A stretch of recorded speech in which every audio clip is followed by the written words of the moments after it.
Yes, 2014. For me, it was a fantastic year.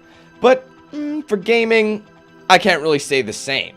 It seems in this past year we had disappointing game after disappointing game after disappointing game. Therefore, I'm going to be doing something a little bit differently. We don't have enough good games to really make a top 10 countdown this year.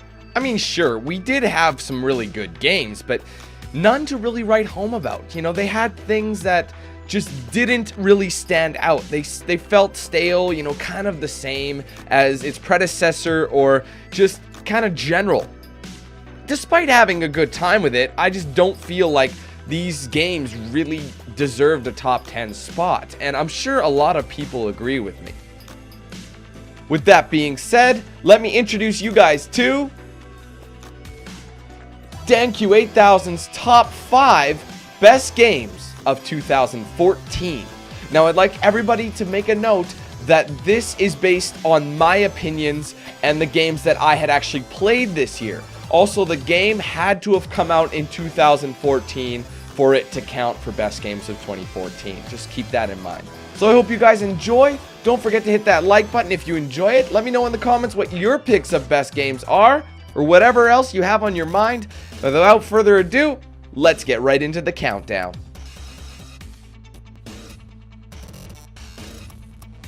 Coming in at number 5 on the countdown, Far Cry 4. Now, I'm sure some people may say, Dan, why is this on here? Why did you put Far Cry 4 on here? It's very similar to its predecessor with just a few names and dates changed. Well, you know what? I wouldn't say you're wrong. You are right in that aspect. It is very similar to its predecessor, Far Cry 3, which, if you guys remember, made number 2 of my top 10 games of 2012. The reason Far Cry 4 comes in as the 5th entry into the countdown is because it's fun. As simple as that is, Far Cry 4 is fun. Once again, it takes, a similar formula as Far Cry 3, but what it does is it replaces it with much of, equally as good characters, enemies, gameplay. The world it's all very fun and enjoyable. Once again, the hunting aspect is back, something that I've loved greatly in the game. I go out and do these side missions, and Far Cry, that's a thing I should point out. Far Cry, I never usually go and do side missions, but I was doing a lot of side missions in Far Cry 4. I wanted to get a ton done so my character would be fully upgraded with all the perks and everything needed that helps you in the game in the future. Now, the story mode. The storyline is equally as good. I loved the storyline. Very good. I mean, sure, the game kind of ends a little, I don't know, I guess it depends how you're given it. You are given choices, though, which is cool. You're given choices that affect the outcome of the game. And in doing that, it makes you feel more in control. So you can constantly choose between Sabal or Amita, who you feel should be the right leader of the Golden Path. And that alone, like having that in there, is a cool factor. Like, oh, did I make the right decision? Is this what's best for Karat? I don't know. But with the different endings, I'm sure it's got mixed reviews from some people. I'm sure some people were kind of annoyed at the how how the game did end. I mean, I get where you're coming from, but at the same time, it is cool. It's got a lot of fun challenges to do. It's got a good story mode, and of course, Pagan Min. He's somebody you love to hate. Ubisoft really knows how to do villains quite well. So I gotta say, for these reasons alone, for the simple fact that this game is so much fun, you guys gotta understand, it's fun. That for that simple reason, it makes my countdown at number 5.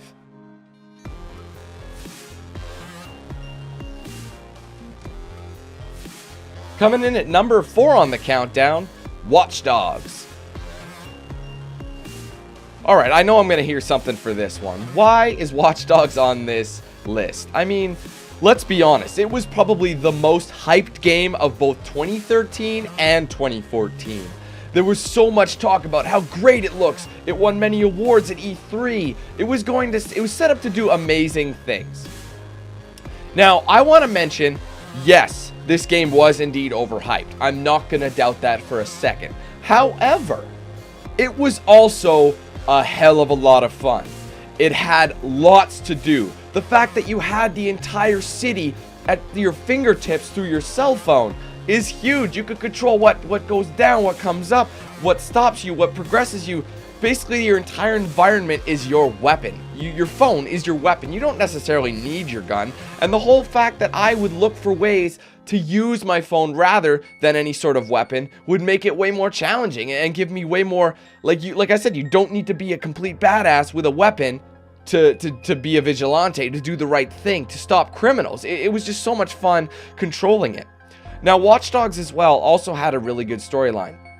It was something that, of course, had a lot of ups and downs, but it really made you feel like you were doing the right thing. Getting stabbed in the back multiple times, having to take down this main enemy, this guy who, unfortunately, was one of the bad Quins. Like, me being a Quinn, I felt like I had to show the people of the world who there are still good Quins out there. But having to work your way up, like, off a tragedy, to stop the man responsible. It was a great story, and I thoroughly enjoyed it. Really solid gameplay, lots of playtime, lots of side missions to do. I played almost every side mission out there. It took me like a month or so to beat everything, you know, finally able to get everything 100% completed. And it has some DLC you can play as well. The characters as well were also interesting. I mean, you'll find that each one is unique. Each one has a background and a reason to why they are hacking. You know, they all have that dark past, and there's a reason for them doing what they're doing, helping Aiden Pierce out to get vengeance on the world and get vengeance on the people who did him wrong. Now, for those reasons, that's why it comes in at number 4 on my countdown.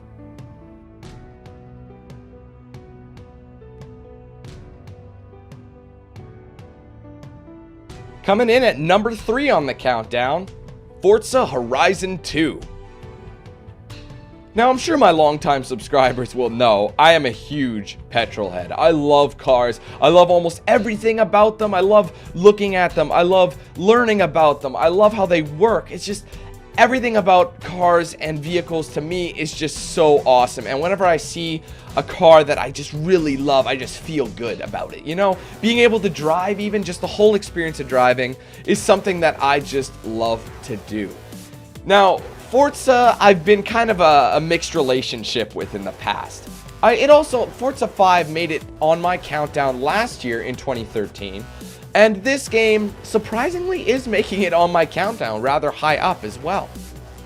Now, the reason Forza Horizon 2 is on my countdown is because it's different.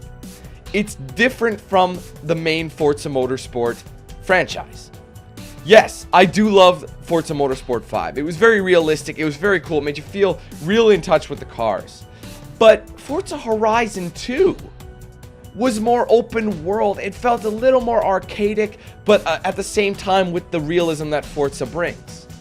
The environment was a lot of fun. Being able to traverse multiple islands in, this giant piece of land in Europe that goes from Italy, France, you name it, and it's just a beautiful countryside that you could pretty much explore anywhere on the map. Anywhere, off-road, on-road, through buildings, anywhere you want. It's there, and you can go take a look and just explore the world. Now, there was a lot of diverse challenges as well. You're not given one track, and that was the downside to Motorsport 5. There was a lot of similar, repetitive tracks with different cars. This, however, there's not only a giant plethora of cars to choose from, but there's a lot of tuning elements. More tuning than normal. The fact that there's an off-road, complete off-road style races to explore. You have your off-road vehicles where they're actually off-road. And that is one of the best parts. Like taking this car that's legendary rally vehicle and just taking it off-road and exploring this giant European landscape. It's just so awesome. Lots of gameplay to do. There's so many different types of races. If you really wanted to, there is probably 150 plus championships you can race in, and that's plenty to take up most of your time and take a long time to actually complete everything. So for those simple reasons, that's why Forza Horizon 2 is going on my countdown at number 3.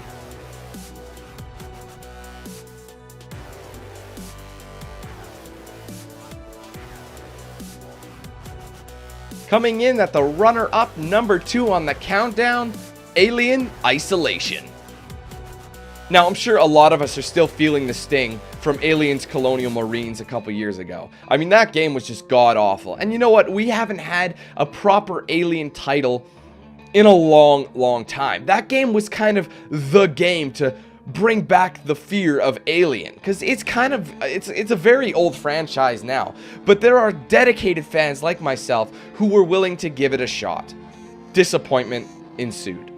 However, I am happy to say that Alien Isolation went back to its horror roots. It was so much fun for me.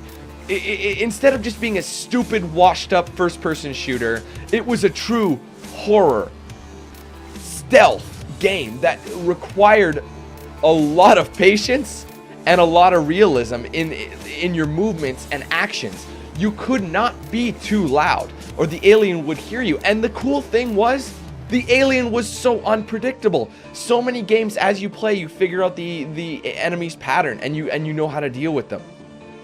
The alien, however, does whatever it wants. It's seriously throwing caution to the wind every single time you make a move to advance. With that being said, it makes the environment that much more scary. Speaking of environments, if you guys are fans of the original Alien franchise, they have so many nods. They recreate the ships, they recreate the environments of the Alien franchise almost to a T. It's just that old 8-bit kind of old school 80s feel in the future as it is in this game. It's just like so accurate. The detail is insanely good, and I just could not get enough. I mean, the game, yeah, was probably a little bit long. For someone like me who enjoys this franchise and thinks it's great and really enjoying this game, I had no problem with the extra 10 hours. It was a lengthy one. Sure, people who aren't necessarily a huge fan of this franchise are probably going to get a little burnt out after the first half of the game, which is where you technically could end it if you wanted, but they added a whole extra story, which gave you more information on the characters and who the real enemy was, although I'm sure you can figure that out right from the get-go. So the Alien Isolation, amazing game. Truly awesome. You guys got to check this one out. Even if you're not a fan of the Alien franchise, you are going to love this one, and I recommend it. So that's why it makes number 2 on my countdown for 2014. Story.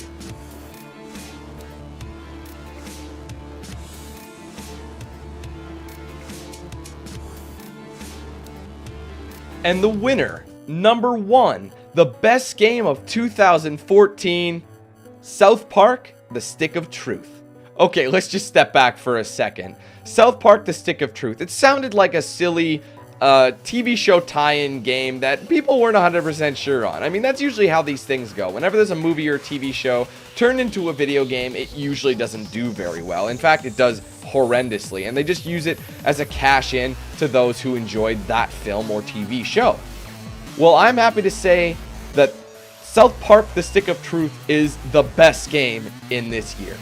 It is just so South Park. Been actually developed with Obsidian, developed this with Trey Parker and Matt Stone, and actually got what felt like watching, or interacting rather, with an actual season of South Park. The whole thing based in their magical, fake little, mythical world, some similar to the Lord of the Rings, but South Park style. And there are tons of references to many different songs, events, and characters that you see in the South Park universe. And the accuracy to such is insane.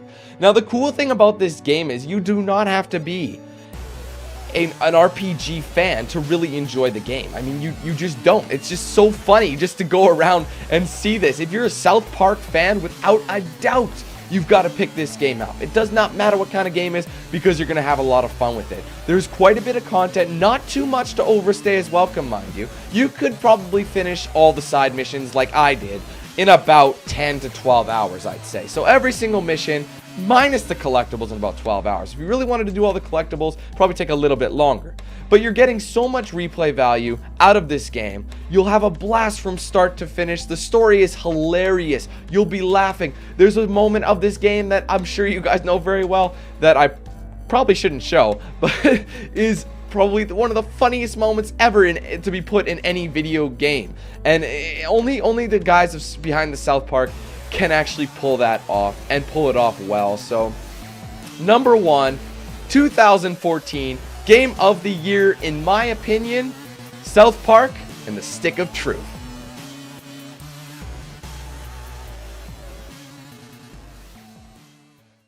So there you have it, guys. My top 5 best games of 2014. I hope you enjoyed the list. I hope you enjoyed the countdown. Let me know your thoughts on my countdown in the comments below. I'd love to hear your guys' personal list, what your best games were of 2014. I'd also like to point out that this list doesn't have every game on it just because I didn't play every single game, and I can't put it on the list unless I played it. And like games like Dragon Age Inquisition or Shadow of Mordor, you know, those type of games that I hear did really well, I never got a chance to play. They could have been on here, but I just wanted to make sure it was a fair playing ground. So I just want everyone to understand that before you say, where's this, where's that? But I totally understand why you think those games will be on there. But that's not the point.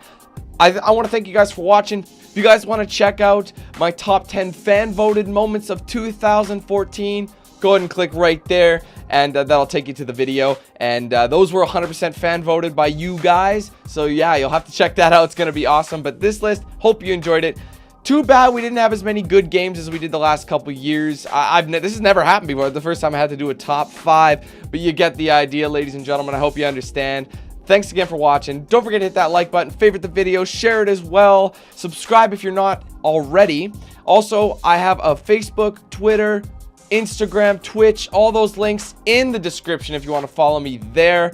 I'd really appreciate it. Thanks so much, guys, for a fantastic year. Your support has been phenomenal.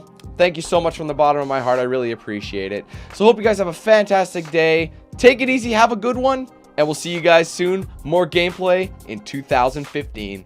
Have a good one, guys.